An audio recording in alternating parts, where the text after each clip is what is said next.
Well, well, well, we all made it through the month of September. Yay! What's going on, everybody? My name is Michael Weer. I love talking about movies, and since September has come and passed, it's time to take a look back at the month, all the brand new releases that I had a chance to see, and then rank them from worst to best. But you guys know this isn't just about my list. I'd love to know what you guys had a chance to see in the month of September. Maybe it dropped during the month of September, or maybe like me, there's some movies on your list that dropped throughout the year that you finally had a chance to watch. So I would love to know all of the brand new releases that you saw in the month of September 2024 and how you would rank them from worst to best. Because my list is probably not going to match your list, and that's totally normal. So let me know what you saw in the month and how you would rank it. Finally, guys, before getting into my list, if this is the first time you found my channel, I would love for you to hit that subscribe button. Check out all the different content that I have. Whether you like ranked lists like this, or series reviews, movie reviews, or even Blu-ray talk, I've got so much of that content on my channel, and I would love for you to check it out. With all that out of the way, let's talk about September of 2024 from worst to best.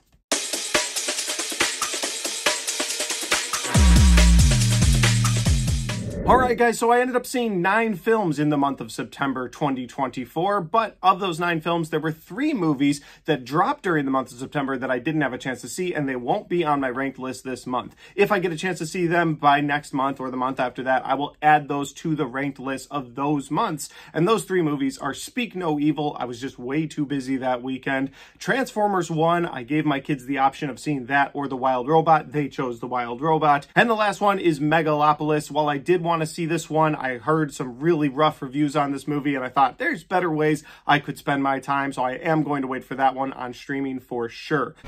Next time, baby. But with that said, I saw 9 films in the month of September, and at number 9, the worst of the worst was Never Let Go. And Never Let Go stars Halle Berry, and it's about a woman who's living in the woods with her 2 young sons after what seems like the end of the world has happened. They're living in a cabin in the woods, and this cabin has been blessed somehow to keep the evil away, and as long as they are touching the cabin somehow, then they will be safe. They can even tether themselves to the house with a rope, so that if one end of the rope is touching the house, they are totally fine.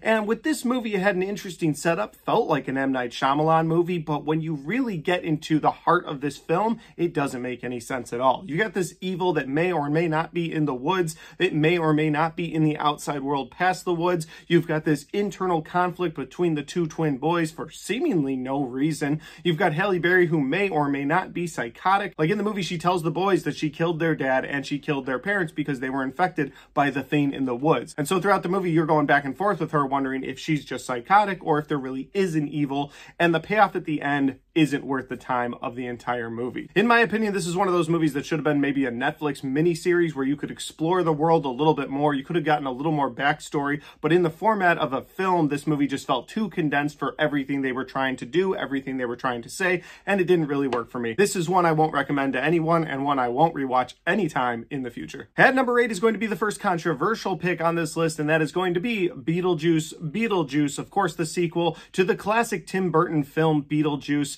This movie brought back several characters from that original film, but the one that I liked the most was Michael Keaton reprising his role as the title character. I thought anytime he was on screen, it was absolutely hilarious, and I had a great time with Michael Keaton returning as Beetlejuice. I also liked the storyline of his ex-wife, played by Monica Bellucci, being his scorned ex-wife, coming after him throughout the film. That was a good storyline. And I liked Jenna Ortega's character and her storyline, where there was a boy that she meets while he's in a treehouse. I thought that was the creepiest storyline of the entire film. But there were so many other storylines in this movie that it gets so convoluted. There's so much they try to mash into this thing, and I don't think it was necessary. Yes, I understand Tim Burton wanted to give the original stars their own storylines, but a lot of those storylines just didn't work when all of the movie had so much going on. I think if you had kept to 1 or 2 central storylines, maybe the Jenna Ortega one and the Michael Keaton one, I think that would have been so much better. Have everybody else be fill-in characters. But instead, every character had to have an arc. Every character had to have a main storyline. And then they just pepper in Willem Dafoe's character, and it was cool seeing him on screen, but they pepper him in at these awkward times when he plays this actor who was playing a detective in the 50s, so he's still playing a detective in the afterlife, and he's coming in and he's being weird, and normally Willem Dafoe being weird would work for me, but in this case it just didn't. And my final reason for putting Beetlejuice at number 8 is because they showed Jeffrey Jones' face throughout this entire film, and if you don't know, Jeffrey Jones played the dad from the original film, and in this movie, they didn't want to bring the actor in because Jeffrey Jones is a registered sex offender, but for whatever reason, Tim Burton was like, okay, yes, he is a registered sex offender, but we are going to show his face throughout the entire thing. Like in the movie, they do this whole bit at the beginning about how the dad's head got bit off, so that's why you don't see his face. And I'm like, all right, that could work for me, that's fine. But then they proceed to show you his face at the funeral, show you his face at the wake, show you his face on his headstone throughout the entire movie, and I can only imagine that he got paid for letting his likeness and his face be in this film, and that just doesn't sit right with me. So Beetlejuice is number 8 for all of those reasons. At number 7, guys, we have Rebel Ridge, and I'll tell you, in the first act of this movie, I thought this might be the best Netflix movie ever released. I loved the setup for this movie. You've got a guy who's bike riding into town. He's bike riding because he just sold his truck. He sold his truck because his brother is in jail, and he needed to get him out on bail. He doesn't want his brother to be sent to prison, so he's trying to get him out on bail, and so he's bike riding into town with a backpack full of cash. He gets pulled over by some dirty cops who take his money. They say, this might be drug money, we're going to hold on to it. Well, one thing leads to another. His brother ends up going to the prison, and now he's got a grudge with that police department, and so it's him versus those dirty police officers. To me, this was a perfect setup for an incredible action film, the style of John Wick. You've got a guy who's been scorned by dirty cops, so you could be on his side, you can be against them, and it's okay. And you're like, all right, how are we going to do this? It's going to be awesome. And then he's like, I don't kill people. And I'm like, my man, they robbed you. They sent your brother to prison. Some things happened to his brother that I won't get into in this because I don't want to reveal things. But you have all the pieces there. Go do your thing. And he just doesn't do it. Like, he just refuses to kill. And so that really slows down the pace of this movie, where the pace of this movie could have been hard-hitting action the entire time. And I understand maybe the director didn't want to make that style of a movie. That's fine, but that's what I was expecting based on the setup of this film. So I just found myself being more and more disappointed throughout the runtime of this movie. There are redeemable qualities. Like I said, the setup of this movie is good. I thought that most of the acting in this movie was also done really well. But again, it just turned into more of a let's expose some dirty cops movie versus not only should we expose them, but let's take them all out. Let's take the fight to them. And they never do that. And I wish they had. So this movie's at number 7. At number 6, guys, we have an animated film, and it is The Wild Robot. And listen, a lot of people are going to have The Wild Robot a lot higher on their list for either this month or for the entire year. But it's an animated film. You guys know how I am with animated films. I think they're fine, especially if they're a good family-friendly film. It can be something you enjoy with your kids. I think all that's great. But for me, with animated movies, they are one and done films. They are movies that I'm going to watch once, and unless my kids really stick to that film and they want to watch it over and over once it's on Blu-ray, it's not something I'm going to go back to time and time again. So The Wild Robot was a family-friendly film. It was a movie that gets you a little bit emotional, especially as a parent. It hit all the right beats for an emotional animated film. But for me personally, it has no rewatchability. There's no part of me that's going to go back and rewatch The Wild Robot willingly, unless my kids are like, hey, Dad, let's sit down and watch The Wild Robot. Then I would watch it again. But most animated movies, most family-friendly films, I'm just not going to go back and rewatch, so I put it at number 6. But that's not necessarily a bad thing. Again, this movie did hit the right beats, and I do think if you like emotional animated films about animals, you'll enjoy this movie. At number 5, guys, we have The Killer's Game, and The Killer's Game stars Dave Bautista as an assassin named Joe Flood, who puts a hit on himself because he believes he has a medical condition that is going to shut his body down, and he doesn't want his loved ones to have to take care of him through that time. But then, just as the assassination game is starting and all these assassins are coming for him, he finds out he doesn't actually have that medical condition, and now he wants to live, and now he has to fight off everybody coming for him. It's actually a great premise for a movie. I loved the idea of this film. I loved the execution of the first act of this movie leading up to that first fight. And the action scenes in this movie are really well done, and they're a lot of fun to watch. I have 2 issues with this film. The first one is minor, but it was still kind of weird and annoying. Every time a group of assassins would show up to take out Joe Flood, they would somehow be related to each other. And so one thing would lead to another, and one of the assassins would get taken out, and the other one would go, that's my brother, or that's my sister, or that's my spouse. And I was like, are all of you related to each other? It's just kind of weird that it's happening in every single assassin scene. And my other issue with this movie is towards the end, it did get a little hokey. hokey. I don't think you needed the whole marriage scene. I definitely don't think you needed the marriage scene in the church during the final action battle. That was just a little too much in that scene. You could have had the mercenaries versus Flood, but instead they're like, we need to inject a bunch of comedy into this film. And that didn't really work for me. But overall, it's a solid action flick, and that's why I put it at number 5. At number 4 is the only movie that didn't actually release in the month of September. It is a brand new release for 2024. Came out earlier this year, but I finally had a chance to check it out in the month of September, and it is Snack Shack. And Snack Shack is a coming-of-age comedy film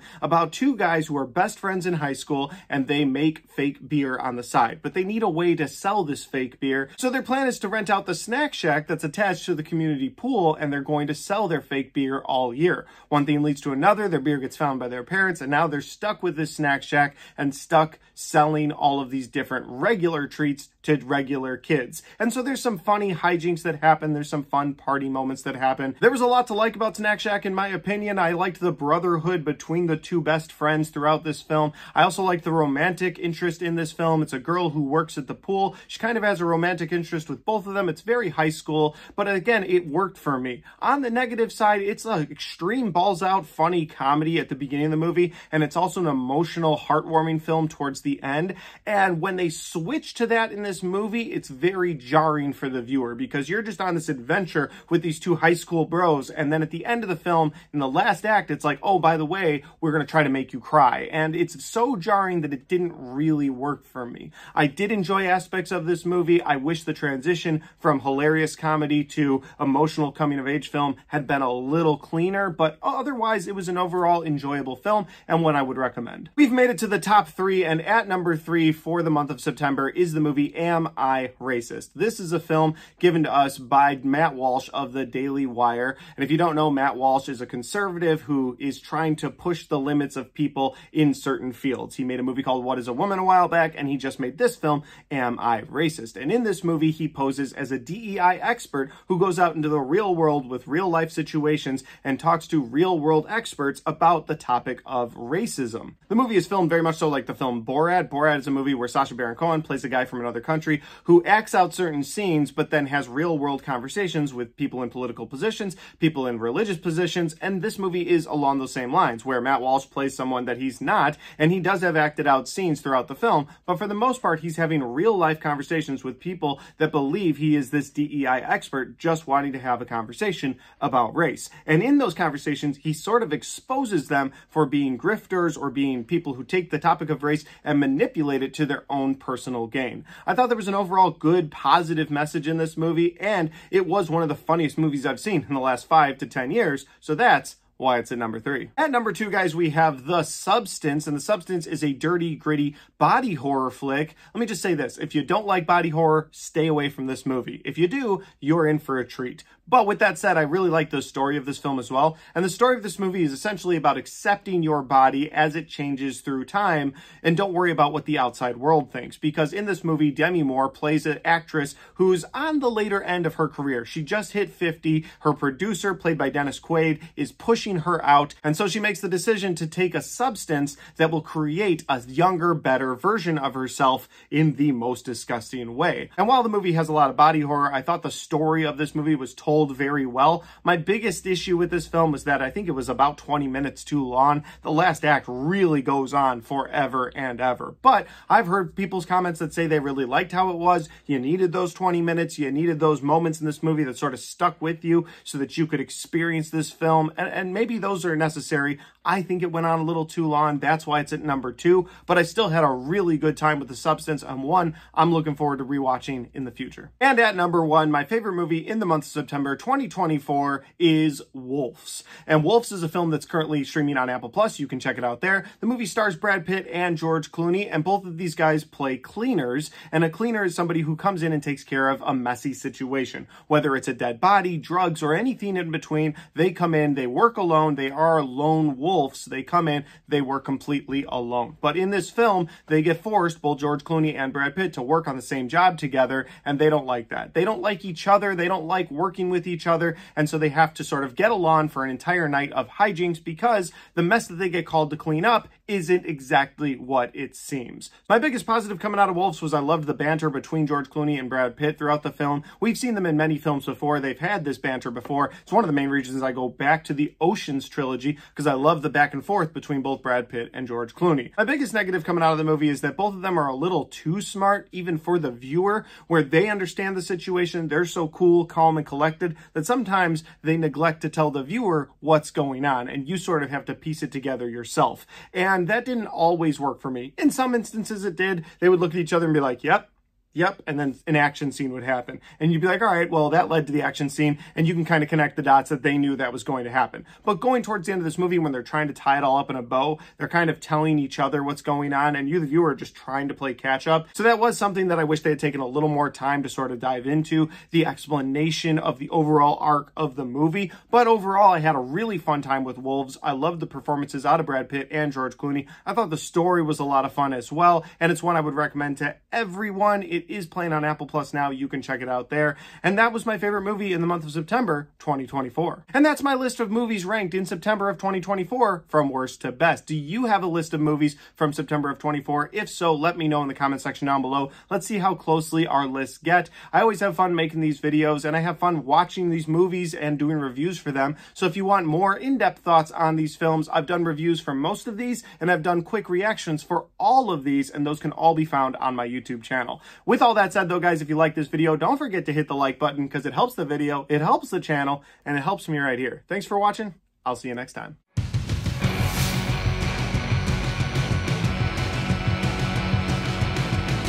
All right, guys, we get to the end of my September 2024 movies ranked from worst to best. I love making these ranked videos. There's something fun about putting them all in order. And we're getting closer and closer to the end of the year, where I'm going to do a massive entire year list of movies ranked from worst to best. That's going to be crazy. But with that said, if you like this video and you want to watch more, well, I've got all of my best and worst of 2024 right there. And I've got all of my 2024 movie reviews right there.